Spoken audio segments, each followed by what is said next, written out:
بسم الله الرحمن الرحيم اهدنا الصراط المستقيم صراط الذين أنعمت عليهم غير المغضوب عليهم ولا الضالين۔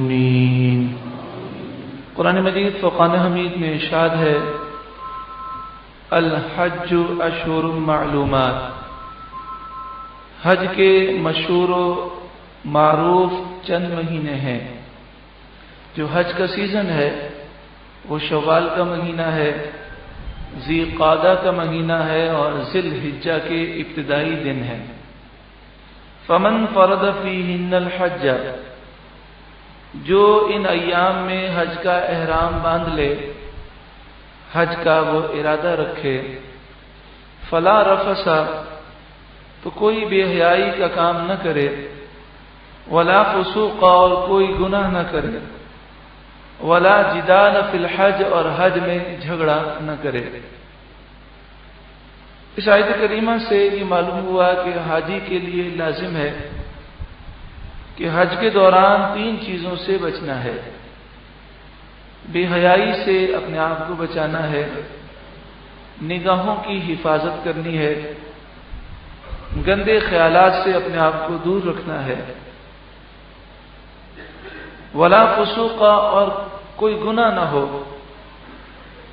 حج سے پہلے بھی حج کے بعد بھی اس سفر میں انسان کو چاہیے کہ وہ ہر قسم کے گناہوں سے اپنے آپ کو بچائے۔ ولا جدال فی الحج، اور حج میں جھگڑا نہ ہو، یہاں تک کہ اگر آپ حق پر ہیں پھر بھی جھگڑا کرنے کی اجازت نہیں، اپنے حق کا مطالبہ نرمی سے کرنا ہوگا، کیونکہ جس مقام پر آپ پہنچے ہیں، مکہ مکرمہ، مدینہ منورہ، مینا شریف، عرفات شریف، مزدلفہ شریف، ان مقامات کی تعظیم یہ ہے، ادب یہ ہے کہ اس ادب کی وجہ سے اپنے آپ کو جھگڑے سے بچایا جائے۔ جو شخص پہلی دفعہ حج پہ جاتا ہے اس کو یہ بات ذہن میں رکھنی چاہیے کہ اس سفر میں آپ دیکھیں گے لوگ بلا وجہ آپ سے لڑیں گے۔ بلا وجہ لڑنے کی وجہ یہ ہوتی ہے کہ جب انسان اپنے وطن سے دور ہوتا ہے تو آرام میں کمی ہوتی ہے، کھانے پینے کے مسائل ہوتے ہیں، تھکن ہوتی ہے، تو چڑچڑا بنا جاتا ہے، پھر ایک دوسرے کے مزاج سے واقف بھی نہیں ہوتے، ذرا سے مذاق پر برا منا لیتے ہیں، ناراض ہو جاتے ہیں، لڑنے کے لیے آ جاتے ہیں۔ تو یاد رکھیے گا کہ کبھی ایسا موقع ہے اور آپ صبر کر لیں تو انشاءاللہ تعالی بار بار آپ کو بلاوا نصیب ہوگا۔ کبھی ایسا موقع ہے کہ آپ کی غلطی نہ ہو پھر بھی کوئی جھگڑنے کے لیے تیار ہے تو آپ نے سر جھکا لیا اور کہا بھائی مجھے معاف کر دیں، میری غلطی ہو گئی۔ وہ سامنے سے گالیاں دے رہا، آپ نے سر جھکا لیا، تو انشاءاللہ تعالی بار بار بلاوا نصیب ہوگا۔ اس میں جو ٹریول ایجنٹ ہوتے ہیں یا سرکاری اسکیموں سے جو جاتے ہیں، جو پرائیویٹ اسکیم سے جاتے ہیں، تو بعض اوقات وہاں بھی مسائل ہوتے ہیں کہ کہا جاتا کچھ ہے، ہوتا کچھ ہے، تو اس میں بھی لڑنے جھگڑنے کی اجازت نہیں ہے۔ ہاں، پیار محبت کے ساتھ اپنا جو حق ہے اس کا مطالبہ کیا جا سکتا ہے۔ بعض اوقات یہ بھی ہوتا ہے، حدیث پاک میں ہے کہ جب حاجی کا حج مکمل ہو جاتا ہے تو مکمل ہونے کے بعد یا مکمل ہونے سے پہلے اس کا ایک امتحان ہوتا ہے۔ فرشتے انسان کی شکل میں آتے ہیں اور بلا وجہ اس سے الجھتے ہیں، حدیث پاک میں ہے۔ یہ اس کا امتحان ہوتا ہے، اگر یہ صبر کر لے اور جھگڑا نہ کرے تو حج مقبول مبرور لکھ دیا جاتا ہے، اور اگر جھگڑا کرے تو ساری محنت برباد چلی جاتی ہے۔ تو اعلیٰ حضرت امام اہل سنت نے ایک مقام پر لکھا، خیال کرنا کہیں امتحان میں فیل مت ہو جانا، کہ پیسہ بھی برباد جائے، محنت بھی برباد جائے۔ تو اگر کبھی ایسا معاملہ ہو تو سر جھکا لینا اور یہ آیت پڑھنا، ولا جدال فی الحج، ولا جدال فی الحج، حج میں کوئی جھگڑا نہیں ہونا چاہیے۔ جدال مانے جھگڑا، اور پھر فرمایا کہ لا حول ولا قوت الا باللہ العلی العظیم پڑھ لے، انشاءاللہ تعالی غصہ ختم ہو جائے گا۔ تو دوران اس سفر کے اندر گناہ سے بچانا ہے، اپنے آپ کو جھگڑنے سے بچنا ہے۔ وَمَا تَفْعَلُوا مِنْ خَيْرٍ يَعْلَمْهُ اللَّهُ، جو تم بھلائی کرو گے اللہ اسے خوب جانتا ہے۔ وَتَزَوَّدُوا، اور سامان سفر لے جاؤ۔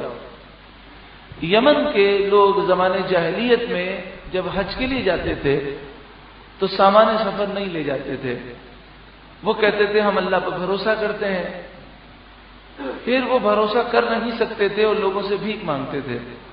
تو قرآن مجید فرقان حمید نے ارشاد فرمایا اپنی ضرورت کی چیز لے کر جایا کرو۔ حج مقبول کی یہ نشانی بھی ہے کہ اس سفر میں حاجی کسی سے سوال نہ کرے۔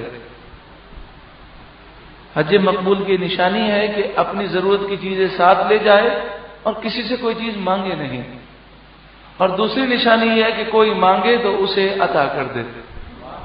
کتنا پیارا دین ہے ہمارا کہ اگر کوئی مانگے تو اپنی سعادت سمجھ کر ہم دے دیں، کہ سبحان اللہ، کہ حج مقبول مبرور کی نشانی ہے کہ کسی کے مانگنے پر اس کا سوال پورا کر دے اور خود نہ مانگے۔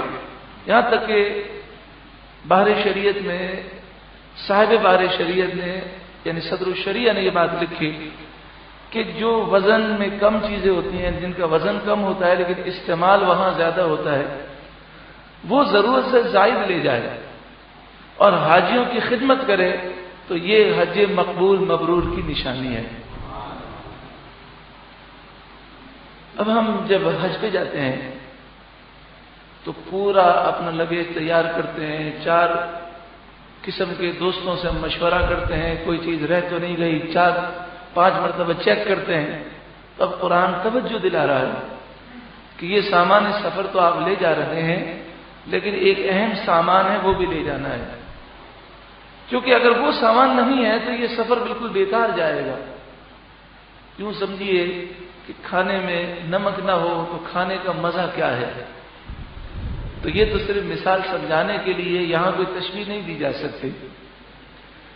یعنی آپ پورا سفر کریں اور روحانیت ہی نہ ہو تو بتائیے وہ سفر کیسا پھیکا پھیکا ہے۔ تو فرمایا فَإِنَّ خَيْرَ الزَّادِ التَّقْوَىٰ، سارے سامان سفر میں سب سے بہترین سامان سفر تقویٰ ہے۔ یعنی جب یہاں سے جانے لگو تو تقوی کا سامان لے کر جانا۔ اب تقوی کا سامان کیسے لے جائیں گے؟ یعنی سچی پکی توبہ کر کے جائیں، جس کا قرضہ ہمارے پاس ہے اسے لوٹا دیں، لوٹا نہیں سکتے تو اس سے اجازت مانگ لیں کہ میں حج سے آ کر واپس کر دوں گا، کسی کے پیسے دبائے ہیں تو انہیں واپس کریں، کوئی ناراض ہے اور ہماری غلطی ہے تو اس سے معافی مانگیں۔ بلکہ فرمایا حج پر جانے سے پہلے ایک ایک رشتہ دار سے، دوست احباب سے خود جا کر ملے، یہ انتظار نہ کرے کہ لوگ آ کر مجھ سے ملاقات کریں گے، خود جا کر ملے اور ان سے معافی مانگے، اور جس کا ایسا ہو کہ دل دکھایا ہے اس سے رو رو کے معافی مانگے، اللہ کی بارگاہ میں سچی پکی توبہ کرے، جو نمازیں قضا ہیں ان کو ادا کرنا شروع کر دے اور سچی پکی توبہ کر کے اس عزم کے ساتھ جائے کہ اب میں کبھی گناہ نہیں کروں گا۔ تو جب یہ تقوی کا سامان لے کر جائے گا اور پھر جب پہنچے گا اور خانہ کعبہ پر پہلی نظر پڑے گی تو جو کرم ہوگا وہ دوسری قسم ہی ہوگی، یعنی انشاءاللہ بہت ہی کرم ہوگا۔ ایک دل جب صاف ہو جاتا ہے تو پھر اس پہ روحانیت ہوتی ہے۔ فَإِنَّ خَيْرَ الزَّادِ التَّقْوَىٰ، پس بے شک سارے سامان سفر میں بہترین سامان سفر تقویٰ پرہیزگاری ہے۔ عقد جہاں صلی اللہ علیہ وسلم نے فرمایا، مسلم شریف پہلی جلد صفحہ نمبر 436، باب فضل الحج والعمرہ، عن ابی ہریرہ رضی اللہ تعالی عنہ قال قال رسول اللہ صلی اللہ علیہ وآلہ وسلم، حضرت ابو ہریرہ رضی اللہ تعالی عنہ سے روایت ہے، سرکار دو عالم نور مجسم سید عالم صلی اللہ علیہ وآلہ وسلم نے ارشاد فرمایا، من اتا ھذا البیت،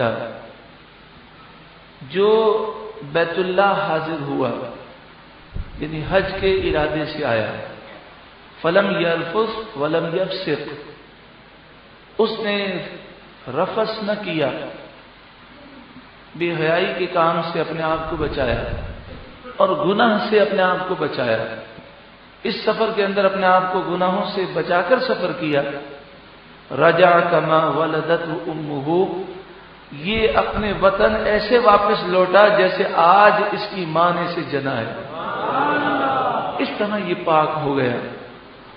مسلم شریف میں ہی ہے العمرۃ الی العمرۃ کفارۃ لما بینہما، ایک عمرے کے بعد دوسرا عمرہ کیا جائے تو دونوں عمروں کے درمیان جتنے گناہ ہوئے اللہ تعالیٰ معاف فرما دے گا۔ والحج المبرور لیس له جزاء الا الجنہ، حج مبرور کی جزا صرف اور صرف جنت ہے۔ الترغیب و ترہیب میں ہے، حضرت عبداللہ بن مسعود رضی اللہ تعالی عنہ نے فرمایا کہ نبی اکرم صلی اللہ علیہ وآلہ وسلم نے ارشاد فرمایا تابعوا بین الحج والعمرہ، حج پر حج کرو، عمرے پر عمرے کرو۔